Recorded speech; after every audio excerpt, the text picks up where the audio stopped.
YMC public school. Tajul Auliya conference, Tajul Auliya conference, Tajul Auliya conference, नारे तकबीर, नारे रिसालत। अऊज़ु बिल्लाहिस समीइल अलीम मिनश शैतानिर लईनिर रजीम।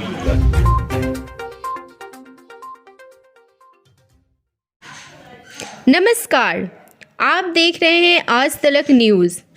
इस वक्त की बड़ी खबर आ रही है राजधानी पटना से सटे फुलवारी शरीफ के ताज नगर से, जहां पटना के फुलवारी शरीफ ताज नगर में हज़रत मोहम्मद बाबा तज़ाउद्दीन औलिया रहमतुल्लाहि अलैहि नागपुरी का 35वां सालाना उर्स धूमधाम से मनाया गया। इस उर्स के मौके पर सुबह में कुरान खानी और परचम कसोई की गई। इस अवसर पर कोलकाता के मशहूर मौलाना शब्बीर अली वारशी, मौलाना हाफिज़ अकबर खान, हाफिज़ हसमत रज़ा, मौलाना नासिर हुसैन, हाफिज़ साकिब साहब, राजद प्रदेश महासचिव इंजीनियर मोहम्मद आफ्ताब आलम, पूर्व वार्ड पार्षद एवं राजद नेता मोहम्मद कौसर खान के अलावा अन्य गण्यमान्य लोग शामिल हुए। इस कार्यक्रम में कव्वाली का एहतमाम किया गया, जिसमें नागपुर और उत्तर प्रदेश के कव्वाली ने सूफियाना कव्वाल पेश किया। इस कार्यक्रम के सदारत ताज नगर दरबार की गद्दी नाशी वसे ताजी साहब ने की। इसके अलावा लोगों के बीच लंगर भी बांटा गया और हज़ारों हजार की संख्या में लोग शामिल भी हुए। खबर आपको कैसी लगी, हमें कमेंट करके अपनी राय अवश्य दें, और अगर अभी तक आपने हमारे चैनल को सब्सक्राइब नहीं किया है तो अभी करें, ताकि हर अपडेट पहुंचे सबसे पहले आप तक। आज बाबा ताजुद्दीन रहमतुल्लाह अलैह का जो नागपुर में है बाबा हुजूर, उनका ये सालाना उर्स मनाया जा रहा है। करीब लगता है 35 बरस से हम लोग यहाँ उर्स ताजनगर में मना रहे हैं। ये बाबा हुजूर का 27 जनवरी को वहाँ मनाया जाता है। हम लोग यहाँ 27 फरवरी को हर साल उर्स मनाते हैं। ये 35वां साल उर्स मना रहे हैं। और हर साल और जो मनाते थे अब्दुल बासित ताजी साहब, वो पर्दा कर गए हैं, तो उनका मकबरा इमली तल हम लोग ने उनका आस्थाना बनवा दिया है और उन्हीं का ये कायम किया हुआ है। और बाबा हुजूर के मानने वाले और वो उनके पीर नूर अली शाह उर्फ कश्मीरी बाबा से मुरीद थे, और मैं भी कश्मीरी बाबा से ही मुरीद हूँ। और हमारे अब्दुल बासित ताजी साहब हमारे पीर भाई भी थे और मैं पीर भी मानता था। उन्हीं का पर्दा करके वहाँ पर आस्थाना बन गया है। और यहाँ हर साल उर्स हम लोग मनाते हैं 27 फरवरी को। और बाबा हुजूर के उर्स के मौके पर हम लोग हमेशा नागपुर जाते हैं। वो मुहर्रम के 26 तारीख को वहाँ उर्स होता है, हम लोग जाते हैं। उन्हीं के याद यहाँ हम लोग मनाते हैं हर साल 27 फरवरी को। देखिए, हर साल फुलवारी शरीफ के ताजनगर पे ये शहनशाह हफ्ते अक़लीम हज़रत सैयद मोहम्मद बाबा ताजुद्दीन ताजुल औलिया नागपुरी का उर्स मनाया जाता है। और इस साल भी 35वां सालाना उर्स मनाया जा रहा है। बड़े धूमधाम से मनाया जा रहा है। सुबह से ही कुरान खानी का इंतज़ाम किया गया था। उसके बाद फिर परचम कुशाई हुई। परचम कुशाई के बाद नमाज ज़ोहर ताजुल औलिया कॉन्फ्रेंस का इनेकाद किया गया है। और आज ही शाम 5:30 बजे लंगर का भी इंतज़ाम किया गया है। और रात में आपको सूफियानी कव्वाली का भी इंतज़ाम किया गया है, जिसमें नागपुर और यूपी के कव्वाल भी तशरीफ़ ला रहे हैं। बुज़ुर्गों के नाम से ये महफ़िल हर बार सजाई जाती है। दूर दराज से लोग आते हैं और जिस मुराद को लेकर के आते हैं, अल्लाह का वली के सदक़े तुफ़ैल उनकी मुरादें पूरी होती हैं। उसका उद्देश्य यही है कि जो हमारे बाबा ताजुद्दीन औलिया रहमतुल्लाह अलैह का जो पैगाम था, जिस पैगाम को लेकर के वो आए थे कि जितने भी लोग हैं सब मिलजुल करके रहे, सबका मालिक एक है, एक दूसरे की मोहब्बत करनी चाहिए, ज़रूरत पे एक दूसरे का मदद करना चाहिए, और एक अल्लाह एक ईश्वर की इबादत करनी चाहिए। और मोहब्बत का पैगाम जो उन्होंने दिया है, आज भी उनके नक्शो कदम पे सब लोग चल रहे हैं और मोहब्बत का पैगाम सारी दुनिया में बांटने का काम कर रहे हैं। यही पैगाम है। देखिए हज़रत जो आए हुए हैं वो अल्लामा शब्बीर अली वारसी साहब, जो कलकत्ता की सरजमी से चल के आए हैं, बहुत बड़े उलमा है, डॉक्टरेट की उपाधि भी उन्होंने ली है और पंजतन पाक पे हमेशा उनकी तकरीर होती है। उनका कहना है कि अल्लाह के बाद अगर कोई ज़ात है तो नबी की है और नबी के बाद अगर कोई ज़ात है तो अली की है। ये भी अच्छा पैगाम देते हैं और हिंदुस्तान में नहीं, हिंदुस्तान के बाहर भी ममालिकों में इनका बड़ा पुरजोर तकरीर होती है और बहुत सारे कैसेटें इनके नाम से बिकती है। आज फुलवारी शरीफ में पहली बार उनका आना हुआ है और उम्मीद है कि अच्छी तकरीर लोग सुनेंगे और अच्छा फैज़ लेकर के जाएंगे।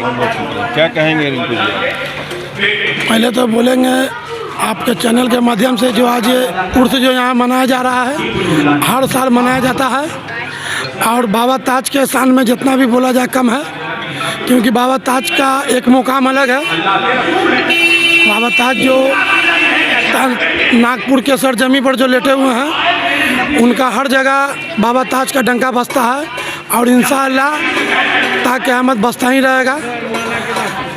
ये बाबा ताज जो हमारे थे, ये हिंदू मुस्लिम सबको लेके चले और उनका एक उद्देश्य रहा कि देश में भाईचारा, अमन, पैगाम हिंदू मुस्लिम एकता का बनाए रखने का एक पैगाम देते हुए हमारे हज़रत बाबा ताजुद्दीन जो हैं रहमतुल्लाह अलैह जो पर्दा किए हैं, उन हज़रत बाबा ताज का बहुत एक पर एक करामत है। उन्होंने अपने ठोकर से मुर्दा को ज़िंदा किए हैं और हर साल जो संदल निकलता है नागपुर में, संदल में जाइएगा तो आप देखिएगा 10 लाख से बेसी आदमी का मजमा रहता है और हिंदू और मुस्लिम क्या वहाँ पर चल कर के देखिए, जो लोग बोलते हैं कि आप मुस्लिम हैं और हम हिंदू हैं, उनको एक मरतबा नागपुर बाबा ताज के सरजमी पे ले जाइए और बाबा ताज का जो हर साल जो मुहर्रम में 26 मुहर्रम को उनका उर्स मनाया जाता है, उस उर्स में चल करके देखिए। आज इस मुबारक के मौके पर क्या दुआ करेंगे? इस मुबारक मौके पर हम लोग दुआ करेंगे कि हमारा जो देश में अमन शांति और भाईचारा बना रहे और इसके लिए हमारे जो बाबा ताज जो थे उनका भी एक उद्देश्य था कि आप लोग भाईचारा और अमन बना के चले और हम लोग इस तरह अपना चल रहे हैं। अऊज़ु बिल्लाहिस समीइल अलीम मिनश शैतानिर लईनिर रजीम। बिस्मिल्लाहिर रहमानिर रहीम। अल्हम्दुलिल्लाहि रब्बिल आलमीन।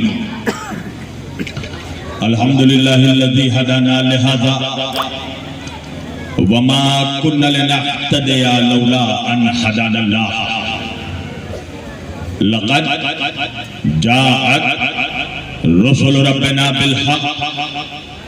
अस्सलातु वस्सलाम व तहय्यतु वल इकराम अला सय्यदिल अंबिया वल मुरसलीन खातिमुन नबिय्यीन ताहा व यासीन शफ़ीउल मुज़नबीन इमामुल हरमैन वल क़िबलतैन वसीलतना फिद दारैन साहिबे काबा व कौसैन जद्दिल हसन वल हुसैन। सालाना उर्से हजरत सैयदना ताजुद्दीन औलिया रहमतुल्लाह यहाँ पर बड़े शान व शौकत के साथ हर साल मनाया जाता है और इस बार साहिबाने फुलवारी शरीफ ने मुझे बड़ी मोहब्बत और बहुत खुलूस के साथ इस महफिल में दावत दी और आज जिसके सबब मैं आप लोगों के दरमियान रूबरू हूँ, चूंकि ये मेरा पहला खिताब है फुलवारी शरीफ में और मुझसे पहले नक़ीब जलसा ने आपको बता दिया कि मेरा अपना एक मिजाज है और हकीकत यही है कि मैं कब्रिस्तान में पढ़ने का आदी ही नहीं हूँ, इसलिए कि हमने अपने रहबरों को कब्रिस्तान से नहीं वाक़ईन मैदान से पाया है और मेरा बचपन से एक मिजाज है, मैं तकरीर हमेशा करबलाइयों के बीच करता हूं और मोहलाइयों के बीच नहीं करता। तो मुझे लगना चाहिए कि वाकई मेरे सामने करबलाई लोग बैठे हैं। अल्लाह ने हमें जुबान इसलिए नहीं दी कि हम चायखानों में बैठकर अपने भाइयों की ग़ीबत करें। अल्लाह ने जुबान ही इसलिए दी है कि जब नबी अली और औलादे अली की महफिल हो तो बोलो, और यहाँ बोलोगे तो पहचाने जाओ। लिहाजा मुझे ये लगना चाहिए कि मैं मुर्दों के बीच नहीं मर्दों के बीच पढ़ रहा हूँ। लिहाजा आप बोलते रहे, मैं गूंगों के बीच पढ़ने वाला खतीब नहीं हूँ, इसलिए कि जिक्र उस अली का करता हूँ जिसका नाम गूंगा भी ले ले तो खुदा उसको भी जुबान दे देता है। और यहाँ पर माशाअल्लाह साहिबाने जुबान लोग बैठे हैं। मैंने आज के इस मुकद्दस और मुअज़्ज़ज़ इज्तिमा के लिए कुरान मजीद की जिस आयत वाफ़े हिदाया की तिलावत का शरफ हासिल किया और सरनामा कलाम में जिसे मौज़ूए गुफ्तगू करार दिया, परवरदिगार आलम अपनी मुकद्दस किताब कुरान मजीद फुरकान हमीद में अल्लाह कायनात इंसानी से अपने बंदों से, हमसे, आपसे अल्लाह खिताब करके कह रहा है, बिस्मिल्लाहिर रहमानिर रहीम, क़द जाअकुम मिनल्लाहि नूरुन व किताबुन मुबीन। ऐ मेरे बंदो देखो, हमने तुम्हारी हिदायत के वास्ते, अल्लाह कह रहा है तुम्हारी हिदायत के वास्ते अल्लाह की तरफ से दो चीजें नाजिल हुई हैं। हमारी रहनुमाई के वास्ते, हमें राह दिखाने के वास्ते दो चीजें नाजिल हुई हैं अल्लाह की तरफ से। क्या है वो दो चीजें? अल्लाह कह रहा है क़द जाअकुम मिनल्लाहि नूर, सबसे पहले अल्लाह की तरफ से नूर नाजिल हुआ है। बेटा तुम बोल लो या मैं बोल लूं?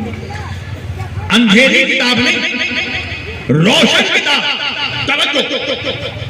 अच्छा, ये माशाअल्लाह मेरे सामने मुसलमानों का मजमा है और मेरी तकरीर बिला तफरीक़े मज़हब व मलल व अक़वाम व अदियान व तहरीकात होती है।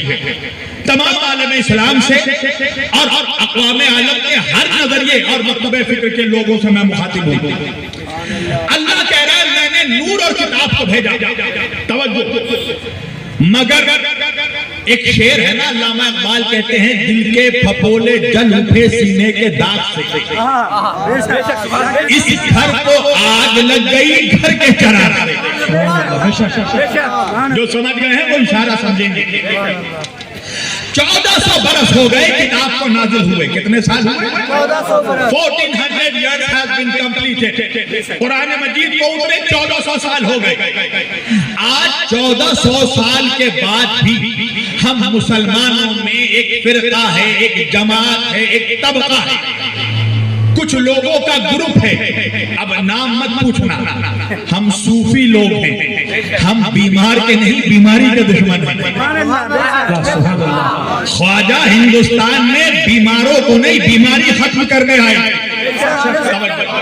पूरी तवज्जो, इसलिए हम डायरेक्ट हिट नहीं करते किसी पे, बीमारी के दुश्मन है, बीमार के नहीं। अब मुसलमानों में एक ग्रुप है लोगों का जो मुसलमान नौजवानों की जहनों में एक बात डालने की कोशिश करता है। वो बात क्या है? का देखो हस्बुना किताब अल्लाह। क्या मतलब? कहा सिर्फ अल्लाह की किताब काफी है। सुनने में तो बड़ा मजा आता है, बड़ा अच्छा लगता है कि भाई बात तो कुछ गलत नहीं है, मगर कहते हैं ना कि एक शुगर कोटेड कैप्सूल के अंदर जो कड़वा मामला होता है वो इसमें छुपा हुआ है। देखो नारा लग रहा है हस्बुना किताब अल्लाह, अल्लाह की किताब पढ़ो, सिर्फ अल्लाह की किताब काफी है। सुनने में तो बड़ा अच्छा लगा, मगर इसके बैकग्राउंड में ये क्या तासुर देना चाहते हैं उम्मत को? वो तासुर ये है कि देखो ना नबियों की जरूरत, ना वलियों की जरूरत, ना इमामों की जरूरत, ना गौस की जरूरत, ना कुतुब की जरूरत, ना पीर की जरूरत, ना अब्दाल की जरूरत, ना मुर्शिद की जरूरत, ना गौस की जरूरत, ना वारिस की जरूरत, ना ताज की जरूरत, ना ख्वाजा की जरूरत। सिर्फ किताब पढ़ो, सिर्फ किताब काफी है। अब माशाअल्लाह मेरे सामने मुसलमानों का मजमा है। मैं एक सवाल करूंगा, जवाब आप देंगे ताकि नतीजा भी आप निकालें। भाई नारा लग रहा है किताब काफी, तो मुसलमानों मुझे ये बताओ कि ये किताब है किसकी? अल्लाह की है ना, बोलो ना, डरने की क्या बात है? किसकी किताब है? मैं सवाल करता जा रहा हूं, जवाब देते जाना। किताब किसकी है? कुरान को किसने भेजा? तौरात, बोलो मेरे साथ, तौरात को किसने भेजा? ज़बूर को किसने नाज़िल किया? इंजील को किसने भेजा? नबियों को किसने भेजा? रसूलों को किसने भेजा? वलियों को किसने भेजा? गौस को किसने भेजा? इमामों को किसने भेजा? कुतुब को किसने भेजा? अब्दाल को किसने भेजा? मुर्शिद को किसने भेजा? जमीन किसने बनाई? आसमान किसने बनाया? चांद को चांदनी किसने दी? सूरज को रोशनी किसने दी? तारों को चमक किसने दी? फूलों को महक किसने दी? आसमानों को बुलंदी किसने दी? जमीनों को पस्ती किसने दी? मौजों को तुगयानी किसने दी? दरियाओं को रवानी किसने दी? जुलेखा को जवानी किसने दी? आदम को इल्म किसने दिया? मूसा को हैबत किसने दी? नूह को तकवा किसने दिया? यूसुफ को जमाल किसने दिया? मूसा को जलाल किसने दिया? मुस्तफा को कमाल किसने दिया? नमाज किसके लिए पढ़ते हो? रोजा किसके लिए रखते हो? हज में किसके लिए जाते हो? सजदा किसके लिए करते हो? तो भाई दुनिया का 2 अरब मुसलमान मुझे मिलकर जवाब देगा कि मौलाना नमाज अल्लाह के लिए, रोजा अल्लाह के लिए, हज अल्लाह के लिए, इबादत अल्लाह के लिए, सजदे अल्लाह के लिए। मैंने कहा बात समझ में आ गई ना? जमीन अल्लाह ने बनाई, आसमान अल्लाह ने बनाया, तारे अल्लाह ने बनाए, सितारे अल्लाह ने बनाया, दरियाओं को अल्लाह ने बहाया, आदम को अल्लाह ने भेजा, नबियों को अल्लाह ने भेजा, नबियों को अल्लाह ने भेजा, रसूलों को अल्लाह ने भेजा, वलियों को अल्लाह ने भेजा, पैगंबरों को अल्लाह ने भेजा, इमामों को अल्लाह ने भेजा। मैंने कहा बात समझ में आ गई ना? दीन अल्लाह का, शरीयत अल्लाह की, काबा अल्लाह का, कानून अल्लाह का, अहकाम अल्लाह का, कुरान अल्लाह का, किताब अल्लाह की। मैंने कहा बात समझ में आ गई ना? जब सब कुछ अल्लाह का है तो बात भी अल्लाह की चलेगी, मुल्ला की नहीं चलेगी। सुभान अल्लाह, सुभान अल्लाह, सुभान अल्लाह। नारे तकबीर, नारे